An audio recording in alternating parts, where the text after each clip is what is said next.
Hi, good morning. So ano ang activity mo today sa ASA? Yes, well, today we're gonna be singing and dancing again. This time is a Chinese theme. It's very cute, so abangan niyo po yan. Black Magic. Yes, Black Magic din po. So, if you're at home, pag alam niyo yung kanta, sing along with us, guys. So ano yung nilook forward mo na ngayon every Sunday? Siyempre part ka ng BFF. Yes naman. I'm looking forward to bonding more with my girls sa labas after ASAP, if ever. Kasi we're all so busy eh. We don't get time to bond. And also, gusto ko lang mapasaya ang audience and sa mga team bahay. Yes, The Greatest Love din. Yes po guys, please keep watching The Greatest Love. Every day po yan pagkatapos po ng Doble Cara. So ano yung pakiramdam na part ka ng The Greatest Love? Isa sa mga highly watched program. Yes, trending po kami consistently. Kaya maraming salamat po to everyone who's watching and tweeting about The Greatest Love. It's such a great experience to be part of that teleserye because it has so much to teach, so much to show the kabataan ngayon on how to treat your parents and about the sickness as well, about Alzheimer's. So yun po. I'm happy. Thank you, good luck sa Okay, thank you po. Na, ayun, nahati ko na yan. Ikaw na bahala dyan. kailangan gitna. Opo. Loko ako sa tiyan. Kailangan tip ba yun sa mga girls? Opo, minsan nga ginagamit ko na ng ballpen eh. Ganyan o. So kailangan, ano dapat? Kailangan galing siya sa ilong. So, dapat straight lang ganyan para straight. Ganyan Ah, yung ginagawa ko. so something na something yun na matutunan ng mga Nanonood millennial. dyan. So ano ang Tip po. look forward mo every Sunday sa BFF? Siyempre yung prod namin and laging iba na yung sayaw namin, iba na yung kanta namin. Tapos, yun na, lagi akong excited kasi sinasabi ko kay mama, ano na kaya yung prod namin ngayon? Ano kaya yung song? Ano kaya yung dance step namin? Ano yung pakiramdam mo naging part ng BFF? Siyempre, Na may super, regular group na. super saya ko po dahil regular group na kami and every Sunday meron na akong prod and masaya ko dahil close din ako sa lahat ng members. So, parang hindi lang din siya work, parang hangout-hangout lang din So siya. ikaw ang bunso. Opo, ako So yun. anong treatment sila mga ate-ate mo? Same lang din naman. Same lang din naman. Pero, minsan pag kunyari, nag-ano, ako yung pinakamaliit, ganyan, sinasabi nila, okay lang yan kasi ikaw na yung pinakabata. Tsaka 13 ka lang kasi, yun yung kami. So ano ang gagawin niyo today? Today, sasayaw kami ng Black Magic by Little Mix and sasayaw din kami. Pero medyo Chinese. Chinese, mga ganyan. So anong ayos ang move mo ngayon? Straight, straight po, tas hati sa gitna. Ganun lang. Opo. Hindi ibabaan mo lang ganun. Ganyan lang. Ano ang nilook forward mo every Sunday? Siyempre BFF.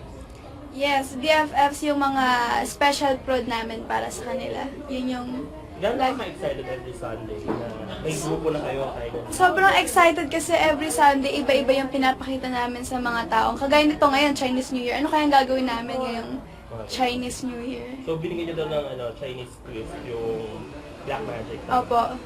So, saka mag-thank you ka rin sa mga nanonood ng My Hair Lady. Sobrang taas. Yes, opo. Gusto ko pong mag-thank you sa lahat ng nanood ng Once Upon a Time My Hair Lady kasi sobrang taas. And sana po mamaya din po, wag niyo po kalimutan manood. Every Sunday po yan. Sana po, every Sunday niyo po suportahan ang Once a My Hair Lady after nitong ASAP. Anong pakiramdam, Loisa, na sunod-sunod yung project? Magkauna successful din yung Once Upon a Time mo, yung Yes, Candy's Crush. Candy's Crush. Opo. So anong pakiramdam na nabibigyan ka ng opportunity? Ano po, sobrang happy at saka sarap sa feeling na pinagkakatiwalaan po nila ako ng ganun. And syempre, kung hindi naman po dahil sa mga taong sumusuporta sa akin, hindi mangyayari. Kaya sobrang nagpapasalamat po talaga ako sa kanila. At bukod doon, My Dear Heart, bilang tita si Agatha. Opo, si Tita Agatha naman ng My Dear Heart. And yun, nagpapasalamat din ako kasi mataas din yung My Dear Heart kasi maraming sumusuporta na syempre mga batang mga nakaka-relate yan. Kaya kailangan talaga nila abangan kasi maraming lesson dito sa My Dear Heart po. Pero marami natutulog ka pa daw ba? Hindi na nga, hindi na nga natutulog. Kaya nga, eto na, tayong pasasalamat ko na lang sa nagme-makeup sa akin kasi si MJ, tinatakpan niya yung eyebags ko. Kasi grabe talaga, as in, Ano ba taping schedule? Sa Monday to Friday? opo, as in Monday, ang schedule ko Monday, My Dear Heart. Tuesday, Wansa. Wednesday, My Dear Heart. Thursday, Wansa. Friday, My Dear Heart. Saturday, actually Saturday, ako, Wansa. Tapos, segue ako ng lunch, rehearsal ako. Tapos balik ako ng taping. Tapos pag Sunday, ito, ASAP. May mga shows na pa ba sa labas? Ha? Nakatanggap ka ba ba ng racket sa labas? Hindi nila ako pinapayagan na po mga racket So, sa after na labas. lang muna? Opo, after na lang. So, gano'n ka, ano yung, ito na ba yung biggest blessings mo so far? Sabay eh. Opo, siguro ito po kasi sobrang daming dumating na sunod-sunod. Yung halos na wala na akong mabakante ang araw. Kasi siguro kasi masipag din ako magdasal talaga. Tama. Ayan. So, anong tip mo sa mga kabataan na nangangarap? Ayun, pagpatuloy na lang nila yung ginagawa nila.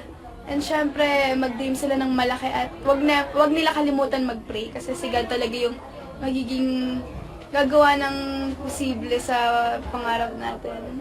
Nilook forward ko yung mga pasabog ng mga makeup artist and hairstylist ko kasi nasusurprise ako sa kanila. And syempre yung prod, most especially yung prod namin and kung anong theme, kung ano yung suot namin.